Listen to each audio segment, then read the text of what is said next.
que ahora mismo no puede haber ni pausa ni pivote. Pablo Gil, jefe de estrategia de XTB. Pablo, buenos días. Buenos días, José, ¿cómo estás? Bueno, intentando a ver si nos das un poco de foco, porque lo que nos dice Mike Wilson es no hay espacio, ni de pausa ni de pivote. ¿No hay espacio para ello? Bueno, yo creo que el mercado está cotizando algo idílico, ¿no? Y el riesgo cuando cotizas algo idílico es que pues cualquier cosa no salga bien. Cuando arrancas un año con semejante verticalidad en las subidas, dando por hecho que el problema de la inflación ya es agua pasada, que el punto pivote de los bancos centrales está ahí, que China va a aportar crecimiento pero no te va a aportar inflación, que los riesgos geopolíticos, a pesar de que cada vez hay más tensión, no va a pasar nada, pues hombre, estás jugando con fuego, ¿no? Y yo creo que es como ha arrancado, especialmente en Europa, el mercado en 2023. En mi opinión, y me puedo confundir yo y estar acertado el mercado, lógicamente, no se está cotizando la realidad de la situación desde el punto de vista macro. En ese escenario, ¿ves que ahora mismo el inversor está encima de una montaña de riesgo? Sí, a ver, en primer lugar, parece que se nos olvida que la inflación subyacente en Europa ni siquiera ha quebrado, está en máximos históricos en la zona euro. Los últimos datos de España y Francia ha habido repunte en la inflación en lugar de caídas, es decir, que se ha frenado un poco ese proceso de mejora, pero cuando todavía estamos lejísimos del objetivo del 2%. Eso debería plantear en la cabeza de Christine Lagarde que después del 0,5% de subida en marzo que llevan preanunciando casi continuamente desde hace semanas, pues van a tener que seguir subiendo tipos de interés, y no una o dos veces, sino bastantes veces más. Por tanto, a mí que la gente se plantee que los tipos en Europa se van a parar en el 3,5, no termino de entender por qué. Yo creo que los tipos pueden seguir subiendo perfectamente hacia el 4% y tenemos más cosas. Los crecimientos que estamos registrando, dice la gente, está como no hay recesión. Digo, vamos a ver, en Alemania el último trimestre, fue el último trimestre del año pasado, han crecido al menos 0,2, en Italia al menos 0,1, en España un poquito más positivo, es de 0,2. En el fondo estás rondando ese punto de no crecimiento y en algunas de las economías importantes ya están decreciendo. Por tanto, levantar o soltar las campanas al vuelo de qué bien, nos hemos librado, digo, pues si estás ahí, si estás con un problema enorme. Tampoco quiere la gente darse cuenta que hay un endeudamiento crónico por parte de gobiernos y que algunos países, incluso el propio Banco Central Europeo, está diciendo, señores, son conscientes de que se acaba la barra libre de la financiación por parte del BCE a los gobiernos europeos y que el coste de esa financiación va a ser muchísimo más alto. Hay que tener un poquito de responsabilidad fiscal. No sé, hay muchos mensajes, hay muchos datos, hay muchas realidades. Esto no es jugar con datos de lo que va a ocurrir, estamos jugando con datos de lo que ha ocurrido. Y todo apunta a que hay una fiesta montada que tal vez no tiene un fundamento macroeconómico demasiado sólido.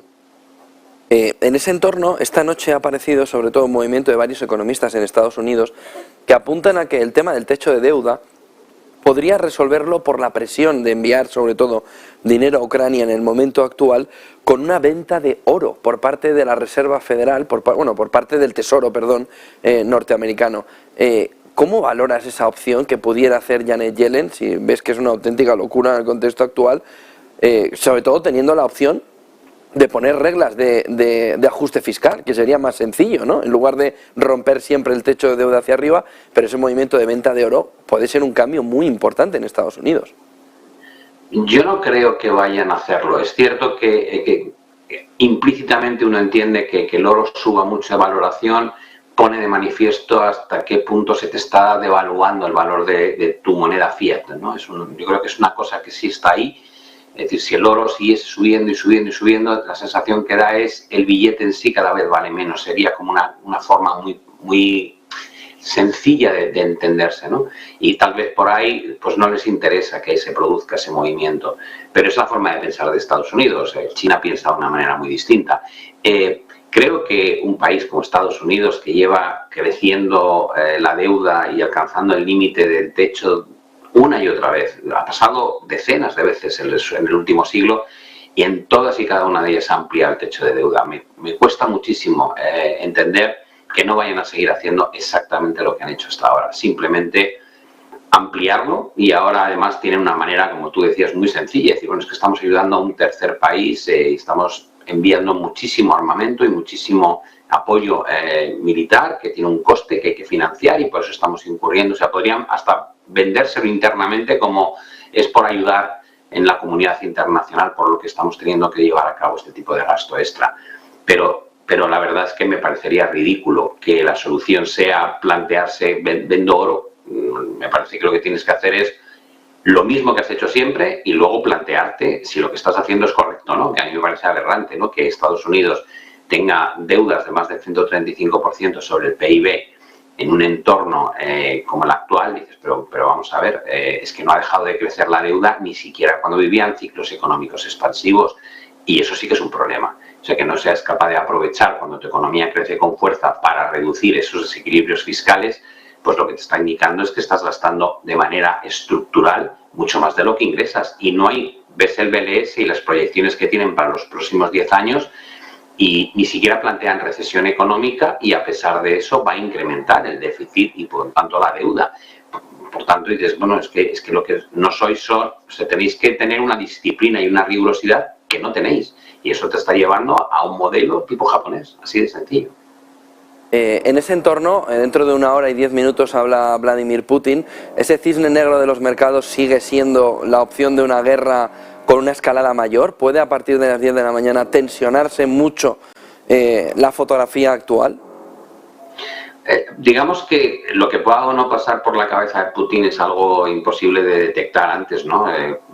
Yo la situación en Ucrania la percibo como que a corto plazo no tiene solución. Es verdad que cada una de las partes está incrementando la apuesta cada vez más, ¿no? El envío de armas cada vez es más ofensivo, el apoyo por parte de la OTAN es incondicional. Rusia está consiguiendo a nivel comercial encontrar un pulmón en países como China.